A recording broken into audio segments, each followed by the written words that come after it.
और सभी चीजें उस परम संगीत में सहयोगी। इनमें से कुछ भी हट जाए, तुम थोड़ा सोचो, एक बच्चा पैदा हो जो बिना क्रोध का हो, क्योंकि ऐसा बच्चा पैदा किया जा सकता है। क्रोध के हार्मोन है, वो काटे जा सकते हैं, जैसे कि सेक्स के हार्मोन है। एक नपुंसक बच्चा पैदा होता है। नपुंसक व्यक्ति की तकलीफ क्या है, और नपुंसक का इतना हीन भाव क्या है। नपुंसक के भीतर स्त्री पुरुष के ताने बाने नहीं। साधारण पुरुष के भीतर स्त्री भी छिपी है, साधारण स्त्री के भीतर पुरुष भी छिपा है, वो ताने बाने। कोई पुरुष न तो पुरुष है अकेला, और न कोई स्त्री अकेली स्त्री है, सभी दोनों का जोड़ है, होना ही चाहिए। क्योंकि तुम अपनी मां और बाप के जोड़ से पैदा हुए हो। आधा तुम्हारे बाप का हाथ है, आधा तुम्हारी मां का। तुम्हारे आधे सेल पिता से आए हैं, आधे मां से। आधा तुम्हारे भीतर पुरुष है, आधा तुम्हारे भीतर स्त्री है। फर्क इतना ही है जैसे एक सिक्के के दो पहलू होते हैं। एक सिक्के का पहलू ऊपर होता है, एक नीचे दबा होता है। अगर तुम पुरुष हो, तुम्हारी स्त्री पीछे छिपी है। अगर तुम स्त्री हो, तुम्हारा पुरुष पीछे छिपा है। इसलिए तो वैज्ञानिक कहते हैं कि हार्मोन के परिवर्तन से स्त्री को पुरुष बनाया जा सकता है, पुरुष को स्त्री बनाया जा सकता है। जरा सिक्के को पलटने की बात है, कुछ अड़चन नहीं। और भविष्य में यह घटना बढ़ेगी। बहुत प्रयोग हो गए हैं, बहुत से पुरुष स्त्रियां हो गए हैं, बहुत से स्त्रियां पुरुष हो गए हैं। भविष्य में इस अनुपात बढ़ता जाएगा, क्योंकि जब कोई उब जाएगा पुरुष होने से तो स्त्री हो जाना पसंद करेगा। जब कोई उब जाएगा स्त्री होने से तो पुरुष हो जाना पसंद करेगा। स्वतंत्रता और भी खुल जाएगी, तो तुम दोनों अनुभव कर सकते हो जीवन में। नपुंसक की तकलीफ क्या है, न तो वो स्त्री है, न वो पुरुष है। उसके भीतर ताना बाना नहीं, उसके भीतर तनाव नहीं है। तनाव में शक्ति है। उसके भीतर कोई विरोध नहीं है जिसको जोड़ के संगीत पैदा किया जा सके। इसलिए वो दीन है, इसलिए वो दया योग्य है। एक अर्थ में वो है ही नहीं, वो सिर्फ दिखाई पड़ता है कि है। उसका व्यक्तित्व एक धोखा है, क्योंकि व्यक्तित्व की गरिमा दो विरोधों के बीच पैदा हुए तनाव और शक्ति और ऊर्जा से आती है। हम एक बच्चा पैदा कर सकते हैं जिसमें क्रोध ना हो। वो बच्चा जी ना सकेगा, और अगर जिएगा भी तो बड़ा दयनीय होगा।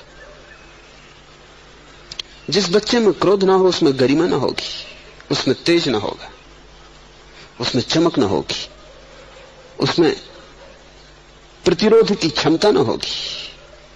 वो बिना रीढ़ का होगा, वो सांप की तरह सरकेगा जमीन पर, मनुष्य की तरह खड़ा ना हो सकेगा, रेंग सकेगा, चल ना सकेगा, दौड़ना तो असंभव है। और अगर उसमें क्रोध ना हो तो उसके भीतर अस्मिता पैदा ना होगी, मैं हूं ये भाव पैदा ना होगा, अहंकार का जन्म ना होगा। और जिसमें अहंकार ही न जन्मा, वो अहंकार का समर्पण कैसे करेगा? जो तुम्हारे पास है ही नहीं उसे तुम छोड़ोगे कैसे? उसके जीवन में परमात्मा की कभी कोई अनुभूति ना हो सकेगी। फर्क को ठीक से समझ लेना। एक भिखारी रास्ते पर खड़ा है, बुद्ध भी रास्ते पर खड़े हैं भिखारी की तरह, लेकिन तुम ये मत समझना कि वो दोनों एक ही हैं। उनमें गुणात्मक भेद है। एक ने साम्राज्य छोड़ा है, एक ने अभी पाया नहीं। और जिसने साम्राज्य छोड़ा है उसके भिखारीपन में भी सम्राट की आभा होगी। जिसने सब जान लिया है और इसलिए छोड़ दिया है, उसके छोड़ने में एक परम संतोष होगा, एक अनुभव का प्रकाश होगा। वो प्रौढ़ हो गया है, सम्राट पीछे छूट गया है। इसलिए हम उसे भिखारी नहीं कहते। हमने भिखारी के लिए दो शब्द चुने, उसको हम भिक्षु कहते। भिक्षु और भिखारी बड़े अलग अलग शब्द हैं।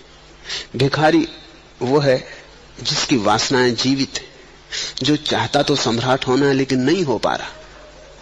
जिसकी आकांक्षा तो समृद्धि की है लेकिन असफल है, उसके भीतर एक विषाद है, एक हताशा है। यह भी हो सकता है वो अपने मन को समझा ले कि क्या रखा है संपत्ति में, क्या रखा है महलों में। ऐसे बहुत से भिखारी भिक्षु बने भी बैठे हुए हैं जो सोचते हैं क्या रखा है महलों में। लेकिन जब तक तुम्हारे मन में यह सवाल उठता है कि क्या रखा है महलों में, तब तक तुम अपने को समझा रहे हो और तुमने महल जाने नहीं। तुम कंसोलेशन, सांत्वना कर रहे हो। एक जैन मुनि अपना गीत पढ़ के मुझे सुना रहे थे। सुनने वाले बड़ी प्रशंसा से भर गए। गीत अच्छा था, लेकिन गीत से मुझे प्रयोजन नहीं था। जो उसमें कहा था वो बड़ा बेहुदा था। लेकिन न जैन मुनि को ख्याल था, न उनके सुनने वालों को ख्याल था। गीत था एक सन्यासी के भाव गीत में प्रकट थे कि मुझे तुम्हारे महलों से कोई सरोकार नहीं। तुम्हारे तख्त ताज मेरे लिए 2 कौड़ी के, तुम्हारा स्वर्ण मेरी धूल जैसा है। मैंने उनसे पूछा, इसको गीत में लिखने की जरूरत क्या है? अगर सच में ही तुम्हें ताज और सिंहासन से कोई मतलब नहीं, तो गीत लिख के समय क्यों खराब किया? और अगर सच में ही सोना धूल जैसा है तो कहने की जरूरत नहीं। कोई भी तो नहीं कहता कि धूल धूल जैसी। नहीं, तुम्हें सोना सोना जैसा ही है, और तख्त और ताज का तुम्हें कोई रस है। फिर बड़े मजे की बात यह है कि तुम इसमें कहते हो कि मुझे तुम्हारे महलों से कुछ भी लेना देना नहीं, मेरे लिए उनका मूल्य 2 कौड़ी का है। लेकिन तुमसे कह कौन रहा है कि तुम महलों में आओ? तुम किससे ये बात कर रहे हो? और बड़ा आश्चर्य यह है कि साधुओं ने, सन्यासियों ने इस तरह के गीत लिखे, सम्राटों ने कभी नहीं लिखे। सम्राट को लिखना चाहिए कि मुझे तुम्हारी धूल से कोई प्रयोजन नहीं, तुम्हारा झोंपड़ा मेरे लिए 2 कौड़ी का है, रहे आओ तुम, मेरी कोई प्रतिस्पर्धा नहीं। सम्राट लिखते नहीं ये बात। सन्यासी क्यों लिखता है? साधु क्यों लिखता है? ना, ये भिखारी है, भिक्षु नहीं। आकांक्षा तो इसकी भी महल में होने की। अब ये अपने दंभ को किसी तरह भर रहा है कि नहीं, तुम्हारा महल 2 कौड़ी का है। अगर 2 कौड़ी का ही है तो 2 कौड़ी के महल पे ये गीत क्यों लिख रहे हो?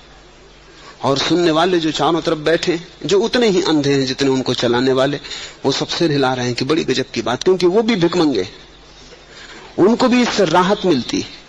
उनको भी लगता है कि हाँ, है रखा क्या महल में? इसलिए नहीं कि महल में कुछ रखा नहीं। तुमने कहानी सुनी है लोमड़ी की, जो अंगूरों तक न पहुंच सकी क्योंकि अंगूर बड़े ऊंचे थे, छलांग बड़ी छोटी थी। लेकिन लोमड़ी का भी अहंकार ये मानने को नहीं होता कि मैं पहुंच नहीं सकी। जब वो वहां से वापस लौटने लगी और एक खरगोश ने उससे पूछा कि क्या हुआ मौसी, तो उसने कहा अंगूर खट्टे, खाने योग्य नहीं। जिन अंगूरों तक तुम पहुंच नहीं पाते वो खट्टे हो जाते। उनके खट्टेपन में तुम अपने अहंकार को बचा लेते हो, अपने दंभ को संभाल लेते हो। भिखारी कहता है अंगूर खट्टे, बुद्ध जानते हैं। वो सांत्वना नहीं है, वो अनुभव है। इसलिए बुद्ध के भीतर सम्राट की प्रतिभा है, भिखारी सिर्फ दीनहीन है। बुद्ध का भिखारीपन बड़ा समृद्ध है। बुद्ध के भिखारीपन में बड़ा साम्राज्य छिपा है। भिखारी के हाथ में सिर्फ खाली पात्र है, उसमें कुछ छिपा नहीं है। उसमें सिर्फ वासना के इंद्रधनुष टूटे पड़े, सपने उजड़े पड़े, एक हताशा है, एक दीनता है। फिर अपनी दीनता को छिपाने की वो कोशिश कर रहा है। अगर तुम एक ऐसा बच्चा पैदा कर सको जिसमें क्रोध ना हो, तो तुम पाओगे उसमें रीढ़ नहीं, वो जीवन में खड़ा ही ना हो सकेगा, उसमें अस्मिता भी ना जगेगी, उसका अहंकार भी निर्मित ना होगा। और जिसका अहंकार निर्मित ना हो गया हो वो समर्पण नहीं कर सकता। वास्तविक समर्पण तभी आता है जब तुम्हारे भीतर बड़ा प्रगाढ़ अहंकार होता है। जैसे कि वास्तविक भिक्षु तुम तभी बनते हो जब तुम सम्राट रह चुके हो। इसलिए तुम्हें मेरी बात बड़ी उल्टी लगेगी। मैं चाहता हूं कि पहले तुम अपने अहंकार को निर्मित करो, सबल करो, शक्तिशाली करो, लड़ो संसार से, अपने व्यक्तित्व को संगठित करो, एक इंटीग्रेशन, एक क्रिस्टलाइजेशन तुम में आ जाए, तुम एक मजबूत अहंकार के बिंदु हो जाओ। उसके बाद ही समर्पण संभव है, क्योंकि जो तुम्हारे पास है ही नहीं उसे तुम छोड़ोगे कैसे? जो तुमने कभी पाया ही नहीं उसका विसर्जन कैसे करोगे? आधा जीवन आदमी को अहंकार संयोजित करने में लगाना चाहिए और आधा जीवन विसर्जित करने में। और जब संयोजित करना और विसर्जित करना दोनों संयुक्त हो जाते, तब तुम्हारे जीवन में विरोध के बीच सामंजस्य संगीत का जन्म होता है। नहीं, क्रोध भी जरूरी है, अहंकार भी जरूरी है, इसलिए दबाना मत, काटना मत, नहीं तो तुम अपंग हो जाओगे। जैसे हाथ को काट दे कोई, आंख को काट दे कोई, तो शरीर अपंग हो जाता है। ऐसे ही क्रोध को कोई काट दे, काम को कोई काट दे, लोभ को कोई काट दे, तो आत्मा अपंग हो जाती। सभी कुछ अनिवार्य है। इसका मतलब यह नहीं है कि तुम क्रोध में ही जीते रहना, इसका मतलब यह है कि तुम क्रोध में खोज करना कि कैसे करुणा का जन्म हो सके, क्रोध में कैसे करुणा का जन्म हो सके, कैसे करुणा क्रोध को समाविष्ट कर ले, कैसे क्रोध की ऊर्जा और शक्ति करुणा में लीन हो जाए, करुणा बन जाए। महावीर निश्चित ही बहुत क्रोधी रहे होंगे, नहीं तो इतने बड़ी अहिंसा पैदा नहीं हो सकती थी, और इसमें कारण साफ दिखाई पड़ता है। बुद्ध भी बड़े क्रोधी रहे होंगे, नहीं तो इतनी बड़ी महाकरुणा कहां से पैदा होती। और इसलिए जैनों के 24 तीर्थंकर क्षत्रिय, क्योंकि क्षत्रियों से बड़ा क्रोधी खोजना मुश्किल है। बुद्ध भी क्षत्रिय, एक भी तीर्थंकर ब्राह्मण नहीं हुआ, बनिया नहीं हुआ। कारण, क्योंकि अगर अहिंसा का जन्म होना हो तो महाक्रोध से ही हो सकता है, और क्षत्रियों से ज्यादा महाक्रोधी तुम नहीं खोज सकते।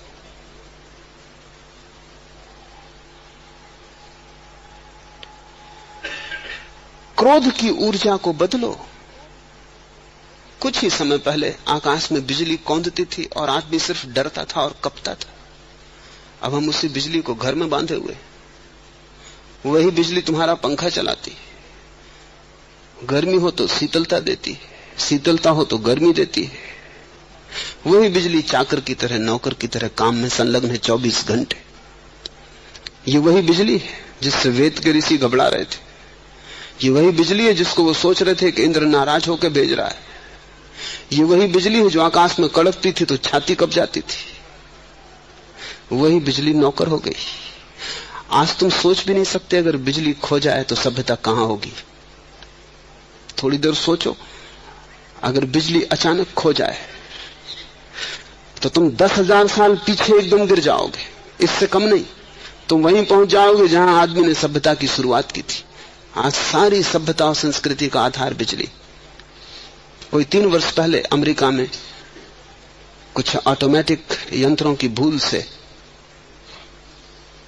अमेरिका 4 विभाजित हिस्सों में बटा है बिजली के हिसाब से। 4 केंद्र हैं, एक केंद्र की बिजली गड़बड़ हो गई तो सैकड़ों नगरों की बिजली चली गई 3 दिन तक। और जो अनुभव वहां हुए किसी ने सोचे भी न थे, क्योंकि बिजली क्या चली गई, सारा जीवन चला गया। बिजली नहीं तो पानी मिलना बंद हो गया, बिजली नहीं तो लोग 50-50 ऊपर की मंजिल में कैद हो गए, नीचे आना मुश्किल हो गया। बिजली नहीं तो ट्रेनें बंद हो गई, बिजली नहीं तो सब ठप हो गया। 10,000 साल पीछे 3 दिन के लिए पूरी व्यवस्था गिर गई। गांव उजाड़ मालूम पड़ने लगे, सब तरफ सन्नाटा हो गया, सब शोरगुल, सब चहल पहल, सब विदा हो गई, सब दफ्तर बंद हो गए, सब दुकानें बंद हो गई। उन 3 दिनों में अमेरिका के हिस्से में जो अनुभव हुआ, वो अनुभव ऐसा हुआ कि जैसे कि अब बिजली हमारा प्राण। कभी ये बिजली हमारी दुश्मन थी, शत्रु की तरह कौनती थी।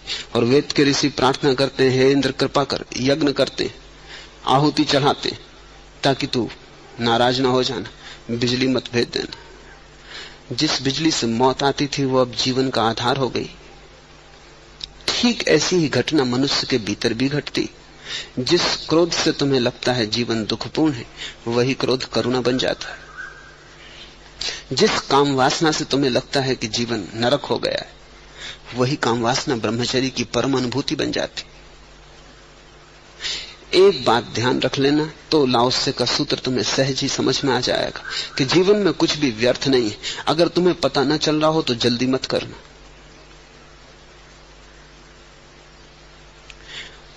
20 साल पहले तक शरीर शास्त्री फिजियोलॉजिस्ट कहते थे कि मनुष्य के शरीर मस्तिष्क का आधा हिस्सा बिल्कुल बेकार है, किसी काम का नहीं, क्योंकि कुछ काम समझ में नहीं आता था।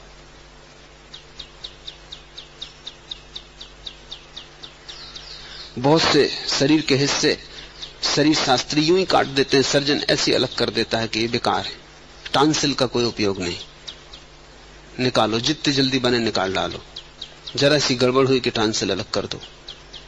अपेंडिक्स का कोई उपयोग ही नहीं है, काट के फेंक दो। लेकिन ये हो कैसे सकता है कि अपेंडिक्स है और बिना उपयोग के हो? नहीं तो होगी क्यों? अस्तित्व किसी चीज को किस लिए पैदा कर लेगा? जहां इतनी व्यवस्था है, जहां अस्तित्व इंच इंच किसी बड़े गहन नियम के अनुसार चल रहा है, अस्तित्व कोई अराजकता नहीं है। जहां इतना सूक्ष्म तत्व मनुष्य का मन पैदा हो गया है, वहां कोई चीज अकारण होगी, व्यर्थ होगी। हां, अगर अस्तित्व एक्सीडेंटल होता, सिर्फ एक संयोग मात्र होता तो ठीक था। लेकिन विज्ञान भी मानता है कि अस्तित्व संयोग मात्र नहीं है। अगर संयोग मात्र होता तो विज्ञान को बनाने का उपाय ही नहीं है फिर, कि संयोग का क्या भरोसा। विज्ञान तो जीता ही इस भरोसे पर है कि अस्तित्व एक गहन नियम से चल रहा है। उस नियम की खोज पर तो सारे विज्ञान का आधार है कि हम उसको खोज लेंगे तो बस 100 डिग्री पे पानी गर्म होता है, ये नियम है। अगर ये संयोग हो तो पुणे में हो जाए 100 डिग्री पर, बंबई में ना हो, हिंदुस्तान में हो जाए कि चलो ये धार्मिकों का देश 100 डिग्री पर हो जाओ, रूस में ना हो कि नास्तिकों के देश में 300 डिग्री पर होंगे। संयोग नहीं है, 100 डिग्री पर गर्म होता है, नियम है। नियम की आस्था तो सारे विज्ञान का आधार है, और तुम विज्ञान से ज्यादा आस्थावान दूसरी कोई चीज ना पाओगे, क्योंकि सारी आस्था इस पर है कि जगत दुर्घटना नहीं, संयोग नहीं, एक्सीडेंट नहीं। जब पूरा अस्तित्व एक किसी गहन नियम से चलता है तो मनुष्य के भीतर भी कुछ भी अकारण नहीं हो सकता। यह हो सकता है हमें पता ना हो। आज नहीं कल अपेंडिक्स का प्रयोजन पता चलेगा, आज नहीं कल टॉन्सिल्स का प्रयोजन पता चलेगा। मस्तिष्क का आधा हिस्सा बिल्कुल निष्क्रिय पड़ा है। तो वैज्ञानिक 20 साल पहले तक कहता था इसका कोई प्रयोजन नहीं, एक्सीडेंटल है, लेकिन अब उसका प्रयोजन पता चलना शुरू हुआ है। 20 वर्षों में जो खोजबीन हुई है मस्तिष्क पर, उससे पता चलता है कि जीवन में जितनी चमत्कारी बातें दिखाई पड़ती उन सब में उस मस्तिष्क के हिस्से का काम है जिसका हमें कोई अर्थ पता नहीं चलता। कोई आदमी दूसरे के विचार पढ़ लेता है, तब वो हिस्सा सक्रिय हो जाता है जो साधारणतः निष्क्रिय पड़ा है।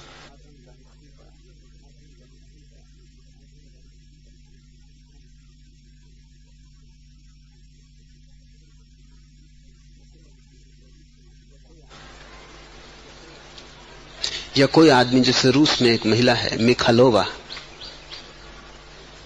वो 20 फीट दूर की चीजों को भी प्रभावित कर देती है। 20 फीट दूर से खड़े होकर किसी चीज को हाथ से खींचना चाहे तो वो चीज सरकती हुई चली आती। उस पर बड़े प्रयोग हुए हैं रूस में कि वो कैसे कर रही। बहुत सी बातें जाहिर हुई। एक बात खास जाहिर हुई कि जब वो ये करती है तब उसका वो मस्तिष्क का हिस्सा काम करता है जो साधारणता काम नहीं करता। तो इसका अर्थ यह हुआ कि जीवन में जो भी परामनोवैज्ञानिक पैरासाइकोलॉजिकल घटनाएं वो सामान्य नहीं है। कभी कभी कोई आदमी कर पाता है, वे सदा उस मस्तिष्क के हिस्से से होती हैं जो साधारणता बेकार पड़ा है।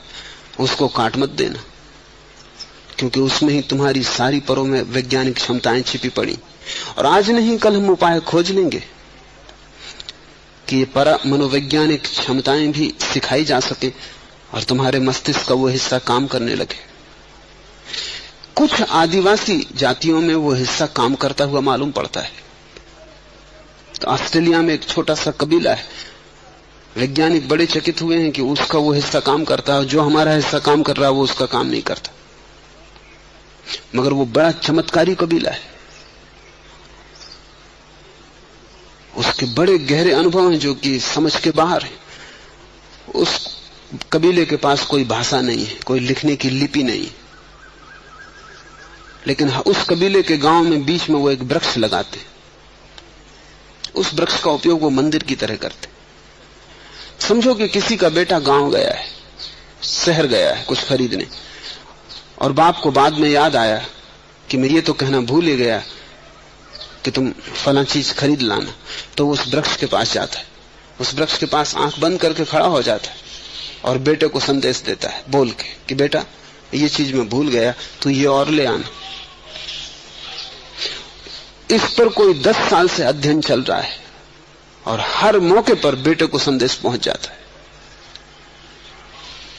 लेकिन उस वक्त ये भीतर का मस्तिष्क काम कर रहा है जो साधारणता काम नहीं करता। उस जाति का वो मस्तिष्क बड़ी तीव्रता से काम कर रहा है।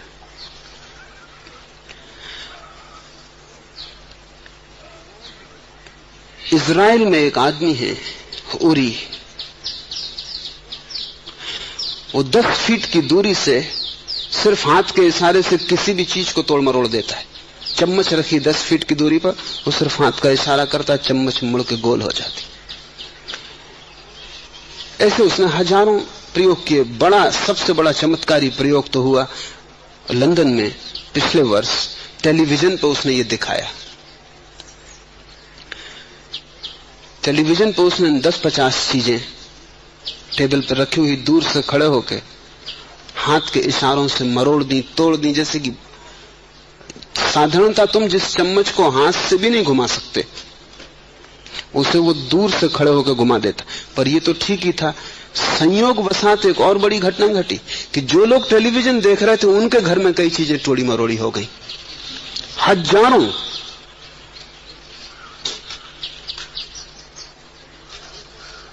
टेलीविजन देख रहे थे, लाखों लोग। उनके घरों में जैसे कि टेलीविजन बैठे देख रहे हैं और टेबल पर कोई गमला रखा है, वो एकदम बिना किसी कारण के आड़ा तिरछा हो गया। इस आदमी का वो मस्तिष्क काम कर रहा है जो साधारणता काम नहीं करता। जिस दिन विज्ञान इसको ठीक से समझ लेगा, उस दिन ये हमारा सबसे महत्वपूर्ण मस्तिष्क सिद्ध होने वाला है। संभवतः इसी मस्तिष्क में योग की, पतंजलि की सारी सिद्धियां छिपी। शायद इसी मस्तिष्क को सक्रिय करने के सारे योग के साधन हैं, प्रक्रियाएं। शायद ध्यान की गहनता में यही मस्तिष्क सबसे पहले सक्रिय हो जाता है और चमत्कार शुरू हो जाते। मैं ये इसलिए कह रहा हूं ताकि तुम्हें समझ में आ सके कि जीवन में कुछ भी अकारण नहीं। तुम्हारा क्रोध, तुम्हारा लोभ, तुम्हारा मोह कुछ भी अकारण नहीं। उसका उपयोग करना है। अशुभ का भी उपयोग कर लेना है, तब अशुभ भी शुभ हो जाता है। और अगर तुमने शुभ का भी उपयोग न किया तो वो भी सड़ जाता है और अशुभ हो जाता है। जीवन की सारी कला एक बात में है कि कैसे जो तुम्हें मिला है उस सब को तुम एक लयबद्धता में बांध लो। अब हम इस सूत्र को समझें। एक बड़े देश की